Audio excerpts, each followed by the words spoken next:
একদিকে যেখানে আমেরিকা ভারতকে রাশিয়া তেল না কিনতে চাপ দিচ্ছে, আর ঠিক সেই সময় ভারত রাশিয়ার সঙ্গে সম্পর্ক আরো গভীর করছে।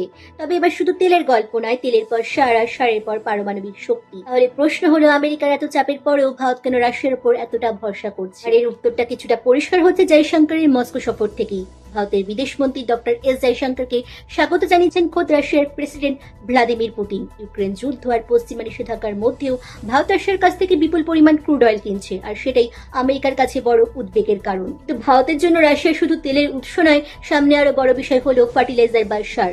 ভারতীয় কৃষিতে ইউরিয়া অত্যন্ত গুরুত্বপূর্ণ, আর রাশিয়া ভারতীয় কৃষকদের জন্য ফার্টিলাইজার সাপ্লাই আরো বাড়ানোর আশ্বাস দিয়েছে। ফলে একদিকে জ্বালানি, অন্যদিকে কৃষি, দুই ক্ষেত্রেই রাশিয়ার ভারতের জন্য গুরুত্বপূর্ণ হয়ে উঠছে। আর এখানেই 2027 সালকে ঘিরে বিষয়টা আরো গুরুত্বপূর্ণ হয়ে যাচ্ছে। বিশ্বে যদি সত্যি ফার্টিলাইজার শর্টেজ তৈরি হয়, তাহলে কৃষি উৎপাদনে বড় ধাক্কা আসতে পারে, আর সেই সময় রাশিয়া থেকে নিয়মিত সার পাওয়া ভারতের জন্য বড় সুবিধা হয়ে উঠতে পারে। আর এর সঙ্গে যোগ হচ্ছে নিউক্লিয়ার পাওয়ার। কুডানকুলামের পর ভারত ও রাশিয়া ছোট আকারে নিউক্লিয়ার রিঅ্যাক্টর নিয়েও সহযোগিতা বাড়াতে চাইছে, অর্থাৎ তেল থেকে সার আর সার থেকে নিউক্লিয়ার এনার্জি। ভারত রাশিয়ার সম্পর্কটা এখন অনেক বড় জায়গায় পৌঁছে যাচ্ছে। 2026 সালে এসসিও, ব্রিক্স এবং ইন্ডিয়া রাশিয়া অ্যানুয়াল সামিট, এই তিন মঞ্চেও মোদি পুতিনের বৈঠক হতে পারে।